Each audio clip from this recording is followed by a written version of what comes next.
భారత రాజ్యాంగం నిరుపేదలకు ప్రపంచ ప్రజాస్వామ్య దేశాలకు దిక్సూచి లాంటిది అని దళిత మహాసభ రాష్ట్ర గౌరవ అధ్యక్షులు పి బెంజమిన్ అన్నారు. అనంతరం అంబేద్కర్ విగ్రహానికి పూలమాలలు వేసి నివాళి అర్పించారు. ఈ కార్యక్రమంలో doctor B R Ambedkar, Bonela Apparao, SC ST teachers federation గౌరవ అధ్యక్షులు Pothula Durgarao, RT Koti, SC ST BC minority print and electronic media working journalist association అధ్యక్షులు Ganji R Ezra, AP Mala ఉద్యోగుల సంఘం రాష్ట్ర convener Nuthalapati Bharatbhushan Rao, senior advocate B Muralikrishna, advocate John Ampolu Pratap, association గౌరవ అధ్యక్షులు పిన్నెండి అప్పన్న, నందేష్, ప్రధాన కార్యదర్శి K N Murthy, B Sanjeevarao, Govindarao, K Suryanarayana, Dharmarao, master Lakshminarayana, Ramana, Bommadi Venugopal తదితరులు పాల్గొన్నారు. మరి ఇప్పటికీ అప్పటికీ భారత రాజ్యాంగమే అల్టిమేట్ చట్టం కాబట్టి మరి భారత రాజ్యాంగమే అంతిమ రక్షణ. మరి అదేవిధంగా ఈ భారతదేశంలో సాంస్కృతిక మార్పు, సామాజిక మార్పు, మరి ప్రజలు తమ ఓటు హక్కును మరి ఫీడ్బ్యాక్ సొసైటీలో భాగంగా రాజ్యాధికారి కైవసం చేసుకోవాలని, అదేవిధంగా ఈ రాజ్యాంగం సక్రమంగా అమలు జరగాలంటే ఓటు హక్కు ద్వారా మనం మన రాజ్యాంగాన్ని కాపాడుకోవాలి. ముఖ్యంగా ఈ ఫండమెంటల్ రైట్స్ కానీ ఫండమెంటల్ డ్యూటీస్ కానీ మరి విఫలమవ్వకుండా మనమందరం కూడా ఈ సనాతన ధర్మానికి వ్యతిరేకంగా, ఈ భారతీయ జనతా పార్టీ వ్యతిరేకంగా, ఆర్ఎస్ఎస్ నాగపూర్ వ్యతిరేకంగా భారత రాజ్యాంగాన్ని మార్చడానికి ప్రయత్నిస్తున్నటువంటి సనాతన హక్కు వ్యక్తుల్ని మరి శిక్షించాలంటే మనంతా కలిసికట్టుగా ఉండాలని సమావేశం అవకాశించినటువంటి మా ప్రెసిడెంట్ ఎజ్రా గారికి అందరూ కూడా నా చేతుల్లో త్యాగ. మరి 75 సంవత్సరాల్లోనూ భారత రాజ్యాంగం ఆశించినటువంటి పేద ప్రజల రాజ్యాన్ని మనం నిర్మించుకోలేకపోయాం.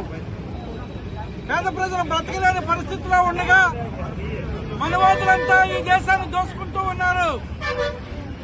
లక్షలాది కోట్లాది రూపాయలు పేద ప్రజల కష్టార్జితాన్ని దోచుకుంటూ ఈ దేశాన్ని పరిపాలిస్తూ ఉన్నారు. కష్టజీవులందరూ కూడా బ్రతకలేని పరిస్థితుల్లో వలస జీవులుగా బ్రతుకుతూ ఉన్నారు. ఈ దేశంలో సామాజిక వ్యవస్థ పూర్తిగా నాశనం అయిపోయింది. ఈ దేశంలో దోపిడీ వర్గాలన్నీ కూడా పేద ప్రజలకు ఏమీ లేకుండా నాశనం చేస్తామన్నారు. ఆర్థిక సామాజిక అసమానతలు ఈ దేశంలో బాగా పెరిగిపోయాయి. భారత రాజ్యాంగం ఈ దేశంలో ఉన్నటువంటి పౌరులందరికీ సమానమైనటువంటి హక్కులు కల్పిస్తే ఈ దేశంలో ఉన్నటువంటి అతి కొద్ది మంది ఈ దేశ సంపదను, ఈ దేశ లాభాలను, ఈ దేశంలో ఉన్నటువంటి ఉత్పత్తి వనరులన్నింటినీ కూడా దోచుకొని ఈ దేశాన్ని అతి పేద దేశంగా మార్చివేశారు. ఈ దేశంలో ఉన్నటువంటి దోపిడీ వర్గాలు ఈ దేశాన్ని దోచుకోవటమే కాకుండా ప్రపంచ దేశాల్లోనూ కూడా దోపిడీ వర్గాలుగా మారిపోయి ఈరోజు పవిత్రమైనటువంటి భారత రాజ్యాంగాన్ని అమల్లోకి వచ్చి నవంబర్ 26వ తేదీన ఈ పవిత్ర దివస్ని మరి ఈ ఘనంగా జరుపుకునే సందర్భంలో ఈ రాజ్యాంగంకి ఈ దేశంలో వచ్చిన ముఖ్య గురించి మీకు అందరికీ తెలియజేసుకుంటున్నాను. భారత రాజ్యాంగం మీద మార్చాలనే ఒక మనువాద కుట్రతో పాలకులు మరి అందులో నుండి రాజ్యాంగాన్ని సమూలంగా మార్చిపోయేది ఒక మతవాద రాజ్యాంగాన్ని తీసుకురావాలనే కుట్రలు ఈరోజు దేశంలో జరుగుతున్నాయి. దానికి సంఘ పరివార్, ఆర్ఎస్ఎస్, బీజేపీ మరి మనువాద పార్టీలకి వర్తిస్తున్న రాజకీయ పార్టీలన్నీ కూడా దానికి తోడై ఈరోజు దేశంలో రాజ్యాంగ ఉనికి బాబాసాహెబ్ అంబేద్కర్ రచించినటువంటి భారత రాజ్యాంగాన్ని ఉనికికి సవాల్ చేస్తూ అనేక రకాల కార్యక్రమాలు ఈ మధ్య దేశంలో అమలవుతున్నాయి. అందులో భాగంగానే ఆర్టికల్ 341 షెడ్యూల్ కులాలకు సంబంధించి, షెడ్యూల్ ట్రైబ్ సంబంధించి ఆర్టికల్ 342 కొని టచ్ చేయకుండా వర్గీకరణ చేయడానికి వీల్లేదనే విషయాన్ని కూడా మరిచి వాళ్ళు ఇష్టారాజ్యంగా సహజ న్యాయ సూత్రాలు, నేచురల్ జస్టిస్ అంటూ కొత్త భాష్యాలు, రాజ్యాంగాన్ని కొత్త భాష్యాలు చెప్పినటువంటి సుప్రీంకోర్టు వర్గీకరణ అనే విషయాన్ని ఈరోజు మన బుద్ధికి తెచ్చి ఒక వర్గానికి, ఒక జాతికి, మాల జాతికి మిగతా జాతుల మధ్య ఎప్పటికీ తొలగిపోని వైమస్యాలని, కుట్రల్ని మన మధ్య పెట్టి ఈ రెండు వర్గాలు దూరం అయిపోయేటువంటి ఒక విధమైన ఓటు బ్యాంక్ రాజకీయాల ద్వారా రెండు వర్గాలను కూడా దూరం చేసి మరి భారత రాజ్యాంగాన్ని పరిరక్షణకు ఉన్నట్టు మన మధ్యనే చిచ్చు పెట్టే ప్రయత్నం సుప్రీంకోర్టు చేసింది.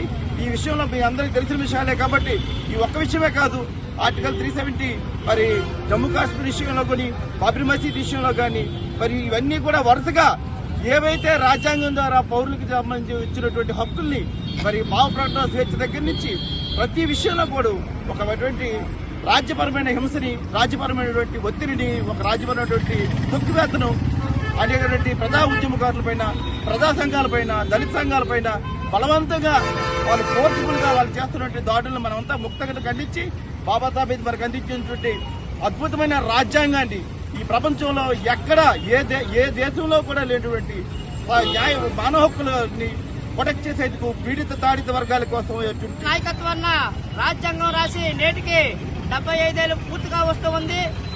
ఈ రోజు అధికారంకి వచ్చినటువంటి కేంద్రంలో బీజేపీ ప్రభుత్వం మనువాద నాయకత్వాన్న ఈ రోజు దళితులపైన దాడులు విపరీతంగా పెరుగుతున్న పరిస్థితి ఉన్నది.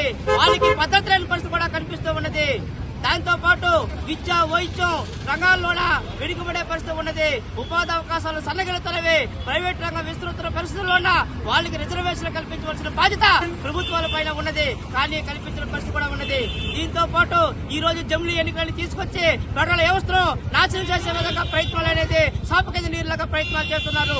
దీనివల్ల రాజ్యాంగ హక్కులు మంట కలిపే విధంగా ప్రయత్నాలు జరుగుతూ ఉన్నది. దీంతో పాటు ఈ రోజు కార్పొరేట్ శక్తులకి నెట్వర్క్ పరిచే విధంగా ఈ రోజు ప్రయత్నాలు జరుగుతున్నవి. కార్మిక చట్టాలను 44 కార్మిక చట్టాలను 4 కోళ్లుగా మార్చి ఈ రోజు కార్మిక హక్కులను తూట్లు పరిచే విధంగా ప్రయత్నాలు చేస్తున్నారు.